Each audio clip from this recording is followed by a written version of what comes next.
তরমুজ খাওয়ার পর প্রত্যেকেই আমরা সেই খোসাটা ফেলে দিই, কিন্তু সেই খোসা দিয়ে যে এরকম দুর্দান্ত স্বাদের রেসিপি তৈরি করা যায় তাই আজ আপনাদেরকে দেখাবো। এর জন্য তরমুজের খোসার ওপরে সবুজ অংশটা কেটে ফেলে দেব এবং এগুলিকে ছোট ছোট এরকম অংশে কেটে পরিষ্কার করে ধুয়ে নেব। এরপর একটি মিক্সিতে পোস্ত, জিরে, চারমগজ ও কাঁচা লঙ্কা দিয়ে একটা মিহি পেস্ট বানিয়ে নেব। পেঁয়াজ, আদা, রসুন ও টমেটো দিয়ে আরেকটি পেস্ট বানিয়ে নেব।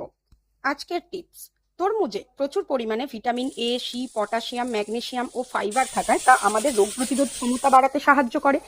কড়াইতে তেল বসিয়ে তার মধ্যে বড়িগুলিকে আমরা লাল লাল করে ভেজে তুলে নেব এবং ওই কড়াইতেই আরেকটু তেল অ্যাড করে তার সাথে জিরে, শুকনো লঙ্কা, তেজপাতা দিয়ে একটু ভেজে আমরা প্রথমে যে পেঁয়াজ, আদা, রসুনের পেস্টটা বানিয়েছিলাম সেটিকে একটু ভেজে নেব। তারপর তরমুজের খোসাগুলিকে যোগ করবো, করে কিছুটা নাড়ার পর তাতে লঙ্কা গুঁড়ো, হলুদ গুঁড়ো, লবণ ও যে পোস্তের পেস্টটা আমরা তৈরি করেছিলাম সেগুলি দিয়ে ভালো করে মিশিয়ে জল ঢেলে সেদ্ধ হতে দেবো। এরপর বড়ি ও চিনি অ্যাড করে মিশিয়ে নামিয়ে নিলেই রেডি আজকের রেসিপি।